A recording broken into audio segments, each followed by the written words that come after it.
Capacity C को छ।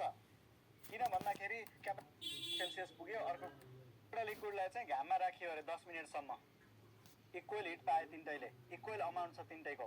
एउटाको टेम्परेचर चाहिँ 10 डिग्री सेल्सियस पुग्यो, अर्कोको 8 डिग्री सेल्सियस पुग्यो, अर्कोको चाहिँ 6 डिग्री सेल्सियस पुग्यो भने which liquid has the highest specific capacity and why? कुन चाहिँको स्पेसिफिक क्यापासिटी धेरै छ र किन? ए को कि बी को कि सी को? कसको धेरै छ स्पेसिफिक क्यापासिटी? सी को छ।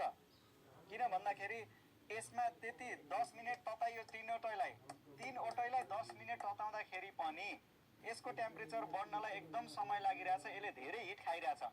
जसले धेरै हिट खान्छ त्यही हो त्यो स्पेसिफिक क्यापासिटी धेरै भएको अब्जेक्ट। स्पेसिफिक क्यापासिटी भएको अब्जेक्ट त्यही हो जसले धेरै हिट खान्छ। अनि जो चाहिँ छिटो उम्लिन्छ, छिटो तात्छ, त्यो स्पेसिफिक क्यापासिटी कम भएको अब्जेक्ट हो। यहाँ 10 डिग्री सेल्सियस भएको अब्जेक्टको स्पेसिफिक क्यापासिटी सबैभन्दा कम छ। 6 डिग्री सेल्सियस टेम्परेचर भएको अब्जेक्टको स्पेसिफिक क्यापासिटी सबैभन्दा धेरै छ। लेख्ने सकिन्छ? ल, सम्झिनलाई सजिलो ट्रिक मैले अस्ति भन्दै छु।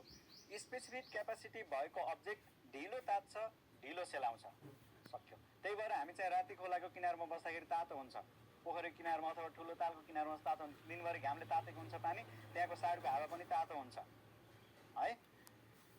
अर्को, if all the three liquids are heated to same temperature and put in the same size because separately, which one cools down faster and why भनेछ।